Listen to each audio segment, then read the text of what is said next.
Bienvenidos a nuestro video de la tarea número 2 de la materia Técnicas de Análisis de Datos.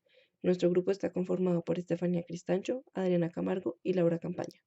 Nuestra tabla de contenido es: primero, definición; segundo, sucesos aleatorios; tercero, experimentos aleatorios y probabilidad; cuarto, probabilidad condicionada e independencia de sucesos; quinto, teoremas fundamentales del cálculo de probabilidades; sexto, test diagnósticos. Primero, hablaremos un poco de la definición de probabilidad. Entonces, la probabilidad pretende estudiar los fenómenos aleatorios que obedecen ciertas reglas del comportamiento.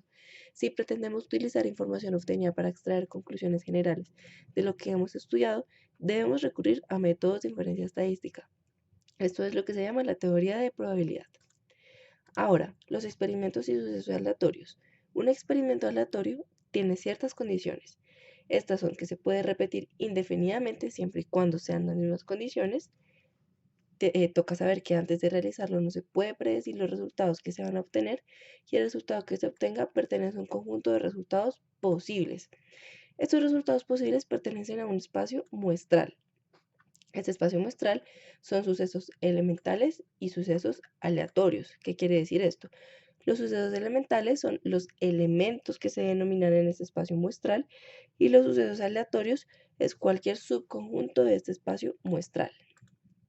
Ahora, hablando un poco sobre las operaciones básicas con sucesos aleatorios, tenemos la unión, que es el conjunto formado por todos los sucesos elementales que pertenecen, en este caso, al conjunto A o E; la intersección, que es el conjunto formado por todos los sucesos elementales que pertenecen a A y B a la vez, en este caso; la diferencia, que son los sucesos a los cuales pertenecen A pero no B; y la diferencia simétrica, que son los sucesos a los cuales pertenecen A y no B, y a los que están en B y no en A, como podemos ver en las imágenes que están representadas acá.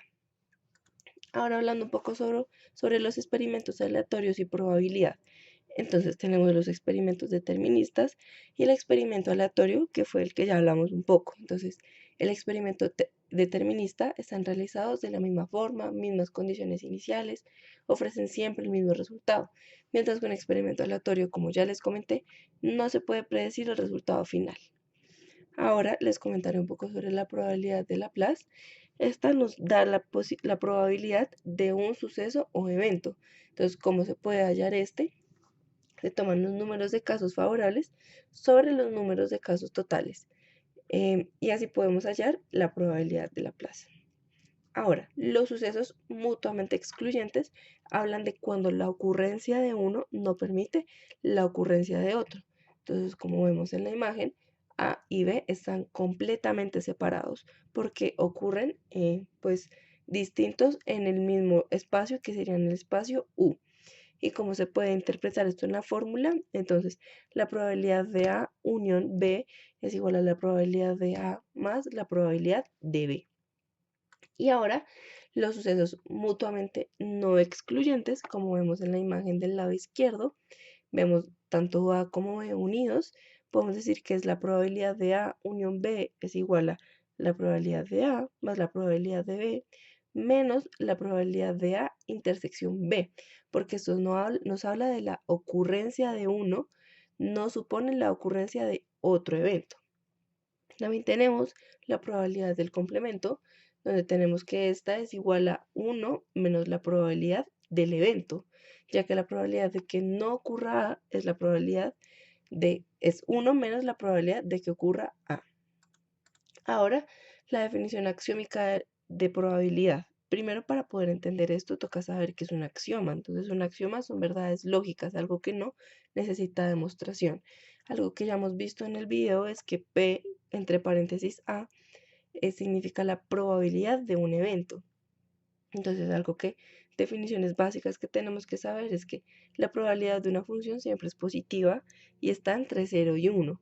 La probabilidad segura de algo siempre va a ser 1, y la probabilidad de la unión de eventos mutuamente adyacentes es la suma de las probabilidades de cada uno.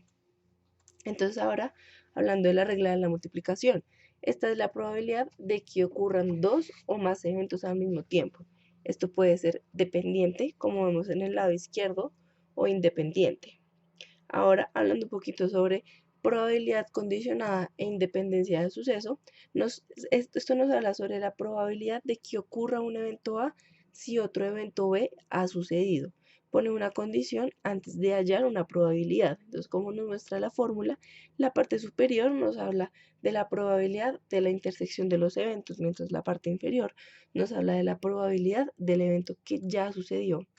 Y ya para terminar un poco de las definiciones, hablaremos del teorema de Bayes. Entonces, esta es la aplicación de la probabilidad condicional. Es la manera en la que la probabilidad de que el suceso A pase teniendo presente lo ocurrido durante el evento B. Y acá tenemos la fórmula. Ahora vamos a resolver los ejercicios propuestos. Para ilustrar el uso de estas fórmulas utilizamos un ejercicio el cual suponemos una epidemia de influenza azota una ciudad. En el 10% de las familias la madre tiene influenza, que es A1. En el 10% de las familias el padre tiene influenza, que es A2. Y en el 2% de las familias ambos tienen influenza. Entonces, la primera pregunta es encontrar si los eventos son independientes o no, para lo cual inicialmente suponemos que son independientes aplicando la probabilidad de la intersección. En este caso llegamos a una inconsistencia y con la fórmula para eventos dependientes llegamos a un resultado consistente, por lo cual concluimos que son dependientes.